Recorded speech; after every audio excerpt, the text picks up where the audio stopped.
Top quality और consistent performance के लिए सिर्फ सिल्वर पंप नाम याद रखना। દાહોદમાં મનરેગા કૌભાંડ મામલે 3 આરોપીના રિમાન્ડ મંજૂર કરવામાં આવ્યા છે। દાહોદ કોર્ટે 3 આરોપીના 3 દિવસના રિમાન્ડ મંજૂર કર્યા છે। તત્કાલીન ટીડીઓ અને 2 એકાઉન્ટન્ટની ધરપકડ થઈ છે। મનરેગા કૌભાંડ પર જામીન બાદ અન્ય ગુનામાં થઈ હતી ધરપકડ। તત્કાલીન ટીડીઓ રસિક રાઠવાની પણ ગઈકાલે ધરપકડ કરવામાં આવી હતી। એકાઉન્ટન્ટ મહિપાલસિંહ ચૌહાણ અને જયવીર નાગોરીની પણ ધરપકડ કરાઈ હતી। 45 લાખથી વધુના મનરેગા યોજનાના કામ થયા વિનાશ કરાઈ હતી બિલ મંજૂરી। પ્રધાન બચુ ખાબડના બંને પુત્રો સામે પણ થઈ રહી છે કાર્યવાહી।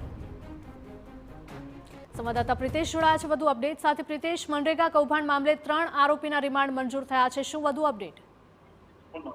જી હિરલ, દાહોદ જિલ્લામાં જે મનરેગા કૌભાંડ જે આવ્યું હતું તે દરમિયાન જે તાત્કાલિક ડીડીઓ છે અને તેની ધરપકડ કરવામાં આવી। તેની સાથે સાથે 2 એકાઉન્ટન્ટની પણ ધરપકડ કરવામાં આવી હતી। થોડા દિવસ પહેલા તેમના જામીન મંજૂર કરવામાં આવ્યા। ત્યારે વધુ 2 ગુનાની અંદર આ જે આરોપીઓ છે તેઓની ધરપકડ કરવામાં આવી છે।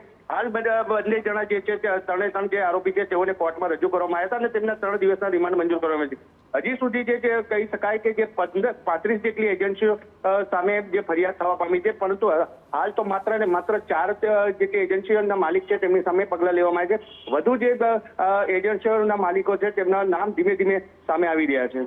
જી પ્રિતેશ, આભાર।